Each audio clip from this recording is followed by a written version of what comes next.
Hey guys, what's up? Nick here once again, and today we're going to be talking about Twisted Metal Head On and why I think it is definitely one of the games of all time. So let's get right into it.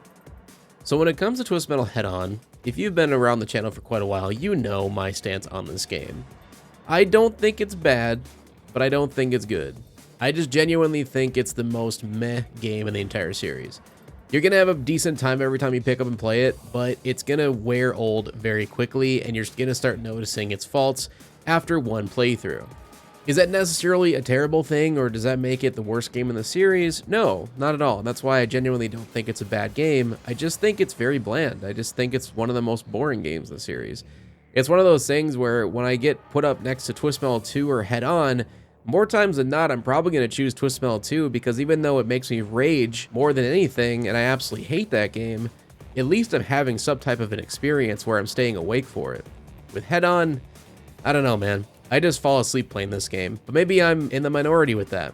I do know there's a lot of people in the Twisted Metal fandom that love this game, and I totally get why. There's a lot of great things here to see that I think are genuinely good for this game. And I want to get those out of the way first. I'm going to talk about the good things of Twisted Metal Head On before I get into the things that I think are not so great.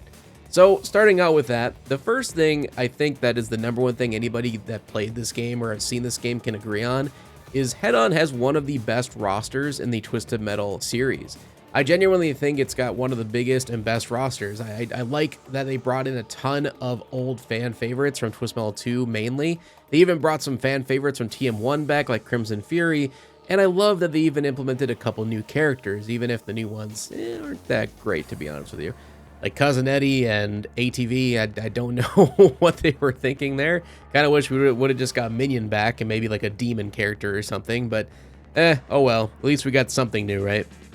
But all around, the roster is pretty damn decent. We got Mr. Slam, Spectre, Warthog, Thumper, even Twister is back for another time, which is great to see. I love the roster here. I genuinely don't really have any issues with it, and that's why I will always put this in the most positive area for this game, because it's never really a bad choice with any character that you choose, unless you go with ATV. The next thing I want to talk about is the soundtrack. I think the OST, or the original soundtrack, is genuinely really good. You might notice I use it for a lot of the background music in most of my videos on this channel, because not only is it banging, but also it's uncopyrighted, so you can use it for anything, for any type of content, which is amazing. But yeah, even though it's not copyrighted, that's not the only reason I like it. I genuinely think there's some big bops in this game, and I think they did a really good job with the OST. And then there was one licensed soundtrack at the beginning of the tournament, which actually is a pretty good song, in my opinion. It's by Level, called Disaster Proof. It's one of those old school new metal songs, so it kind of stayed in the past. And to me, it's a banger. I do like that song a lot. Next on the good list, I think, is the endings, man. I think the endings in this game are genuinely worth playing through. I think every single one has their place, and they went back to the roots of Twisted Metal 2's comic book style endings. I love the art style. I love the voice acting. I think the guy who played Calypso did a great job this time around. Even though there is a part of me that misses Mel McMurrin's amazing interpretation of Calypso from Twisted Metal 2, 3, and 4, I still think the guy did a great job here. And again, the art style is wonderful, and the stories are all pretty decent. Some of them are a little cheesy or campy to the point of Twisted Metal 3 and 4, but for the most part, they make sense, they fit the flow of the game, and they make sense in the Twisted Metal universe, and I genuinely enjoy them. I don't really have too many gripes or complaints when it comes to any of the endings in this game. And that's pretty impressive for how large the roster is, as I stated before. So yeah, endings are definitely worth your time here. I think the gameplay itself is also really genuinely good, and we got to take into account this was a PlayStation Portable game first and foremost, and it got converted to the PS2 years later. I'm mostly basing my opinions here when it comes to the bad stuff off the PS2 version. I want to preference that right now, but I am taking both into consideration overall for this video. Even coming back to the PSP version, which in my opinion I think is the definitive version of this game, the gameplay on both is still very stellar. It feels very fluid. There isn't much issues when it comes to frame drop or anything like that. The inputs feel good. The control on most vehicles feels really good. We'll get more into this when I get to the bad part of this game, but for the most part, the game feels great to play, and I don't really have a whole lot of complaints when it comes to gameplay. The graphics also pretty damn good for the time. I mean, it is a PS2 title, as you're seeing here with most of the gameplay, but even on the PSP, the game still looked very good for one of the PSP's first ever games. So yeah, I really don't think I can give too much heat towards the graphics of this one. I think it genuinely is a good looking game. Yes, I will say it is a step down from Twist Metal Black in my opinion, but for the most part, it's still a genuinely good looking game. It's eye-catching, the colors are very poppy, and overall, yeah, it's a pretty looking game. Another thing that is pretty cool is during the tournament, you do have the choice between two different levels like you did in Twist Metal Black. I'm glad they brought that feature back. So there's a lot of different ways you can change up the flow of your tournament every playthrough you do, which does help a lot in replayability.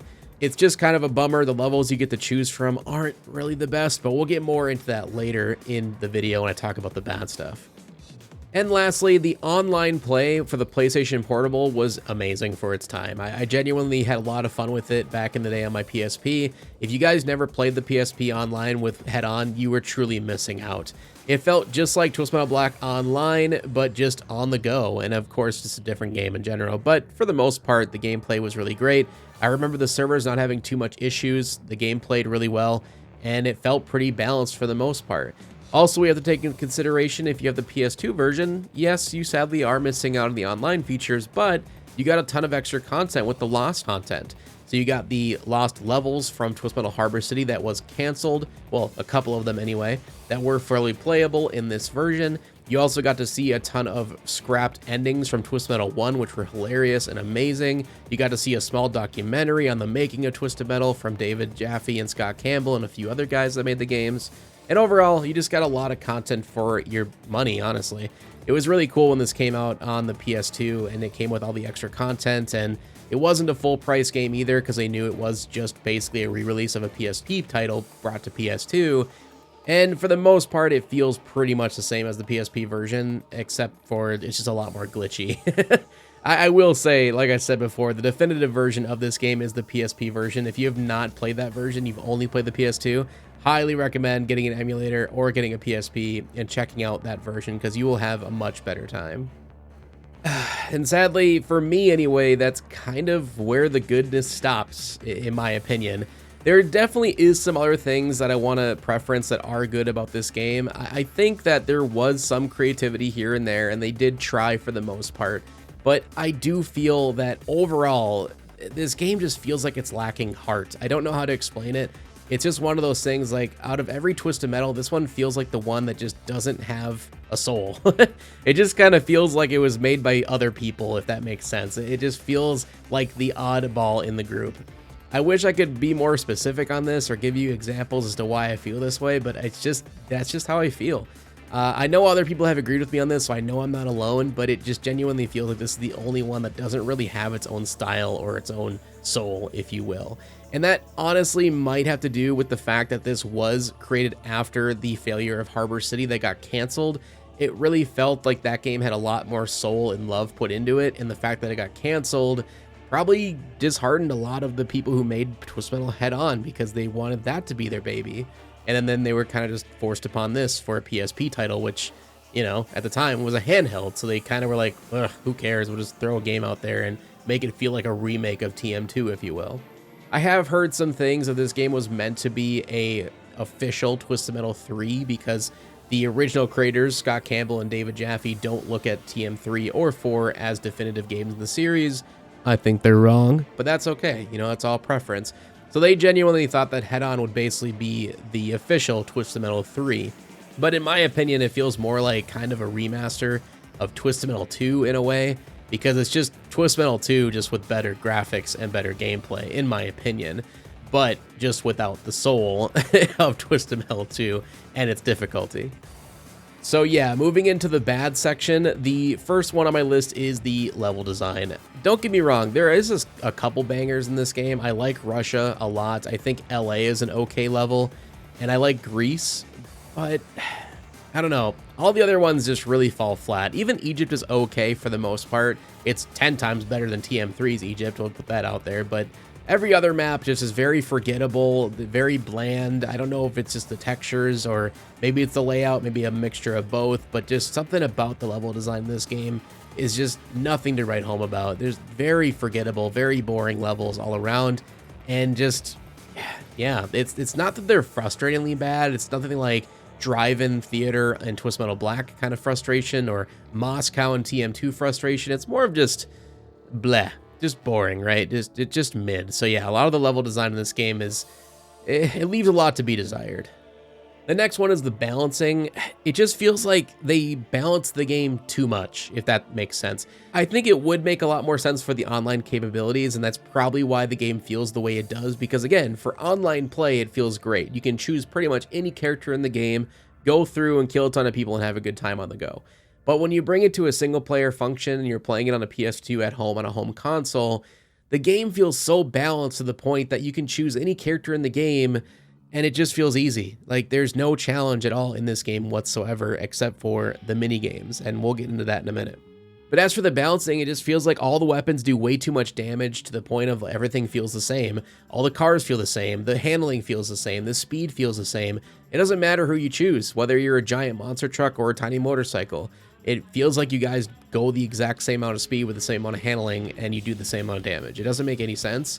And it is genuinely one of the biggest issues with Head-On and why I still feel like it's just the most mid-game in the series. The upgrades also feel incredibly out of place. I genuinely believe that the upgrades were added to make the PSP version just faster for on the go. So basically you could do a full tournament on a bus ride. So you can kill a ton of people in a level, get upgrades to the point where you're overpowered, and go through the entire tournament without dying before you get to school. I think that was probably their mindset as to why the upgrades were implemented into the game. But then when it comes to the home console version, I think they honestly should have removed the upgrades entirely or made it a separate game mode or something like that, because you can't turn them off in the settings. There's no way to do that. There's no other game modes. They're just in the game. Yes, you can ignore them. You can just straight up don't pick them up and make the game more difficult, which is totally fair. But when you get to the final boss, when you fight Tower Tooth, it genuinely is almost impossible without those upgrades. And I don't know why. It's the only character in the game where you feel like you're at a massive disadvantage if you don't have upgrades. Whereas every other character in the game, if you have upgrades, you are the boss battle, basically. They hear boss battle music coming their way, and you just feel way overpowered to the point of it being boring because it's too easy. There's just no middle ground. It just feels really weird. They feel out of place, and they should have been removed from the game. The boss battles, speaking of Tower Tooth, yeah, just once again, boss battles in Twisted Metal Head-On, just not that good. Nothing to write home about. Especially Cousin Eddie, my god, just a shameless ripoff of Minion from Twist Metal Black with the shield process and everything. It's just almost the exact same fight on a cruddier map, less intriguing character, it's less intimidating, and all the above. And he dies super damn quick. I mean, as soon as you destroy his shield, he dies within 30 seconds. It's such a fast fight. It's so boring. It's just like, why is this even here? Who is this guy, basically? And it just, yeah, big bummer. And then you get to Darktooth at the end of the game, and you're like, oh wow, Darktooth is back from TM2. And the design is okay, I suppose. The little intro movie is intriguing. But then you fight him, and it feels like you're fighting a regular car. I mean, you can kill him just as fast as Sweet Tooth in a regular mode. It doesn't make any sense. You kill Darktooth, and you're just like, wow, that was it? And then Tower Tooth comes out. And I'll be honest, the first time I saw Tower Tooth, my jaw hit the floor. I was like, holy shit, this is amazing. This is super cool. This is unique. And I'm scared for my life because I don't know what to expect with this fight. But then you fight him, and it just becomes pretty apparent that it's a back and forth trial and error. You just have to wait around and have him come towards you, stop using his shield so you can finally shoot him. And he has two versions, his bottom section and his top section to destroy. And it's super frustrating because half of the weapons in the game don't fly up to his head to do damage. So you pretty much are forced to only really use homing missiles, which is really stupid. So yeah, the fight overall is very bland. It's a really bad, poor game design. It's hard to explain without seeing the gameplay here. But yeah, it's a very bland fight. And again, if you don't have the power-ups, it's excruciatingly annoying. And he'll just continuously go for heals the entire time like a TM3 player. And it's just, yeah, it's just a bad fight all around. It's just, why make Tower Tooth so convoluted and so difficult when every other boss in the game feels like a cream puff and all the other characters in the game feel like nothing? It just doesn't make any sense. It just feels completely out of nowhere, as if the boss fight was created by something completely different. And speaking of the mini games from earlier, the mini games, man, like I do applaud them for being a little bit more creative and adding some type of different gameplay to the game. I'm not going to say that the mini games don't need to be there. They're a choice. You don't have to do them. You can completely ignore them. They are kind of neat that you can play them throughout the tournament to get extra lives if needed.